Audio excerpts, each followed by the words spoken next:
Well, I think that generally there is the idea, what you often hear, crying doesn't help. Hmm. So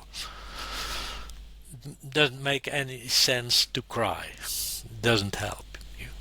Right. And well, but that's not really the case. I think, especially because we know that crying has a major impact on others. That they are more willing to support us and to provide us with comfort in times that we really need that. Right. So, Well, yeah, maybe we can get into some of your research then and discuss where the benefits are in crying, because I know there's even I believe it's a Dutch proverb where it's like joy shared is doubled and sadness yeah, shared is halved. yeah, yeah, yeah, Is that right? yeah, yeah. And so I'd like to maybe dive in and discuss for the listeners, maybe is there the benefit of crying, and just really dive into the thick of the decades you've spent researching such an important topic. Yeah, well, I think that one of the most important things that we find out is, uh, well, that might be a surprise to many people, but first I think we did debunk the idea that crying results in catharsis and that makes us feel better. That's a general idea that we read in popular media and so on. Uh, but but to replace that, more or less, we have found that the impact of crying, especially, can be found in the reactions on the reactions of others to our crying.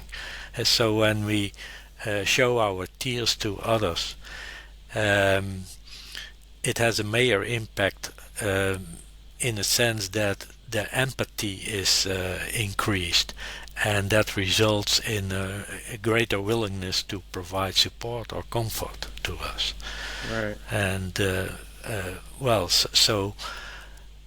we often feel better after crying, not because of the act of crying itself, but because of the fact that the crying has released the provision of support in others, and so we are feel better because we receive that support. And what about people that will cry on their own? Um, yeah, but what you see is that if people cry on their own, that very often they do not feel better. Uh, well, of course they feel better, but that's more because I think that might be a problem if we invite people into the laboratorium in laboratory and we expose them to a sad movie, and then we measure their mood immediately after the movie. Then we see that their mood is lower than before the movie. So exposure to a movie that make them cry, that has a negative effect on mood, and that holds for every subject who has been exposed to a sad movie.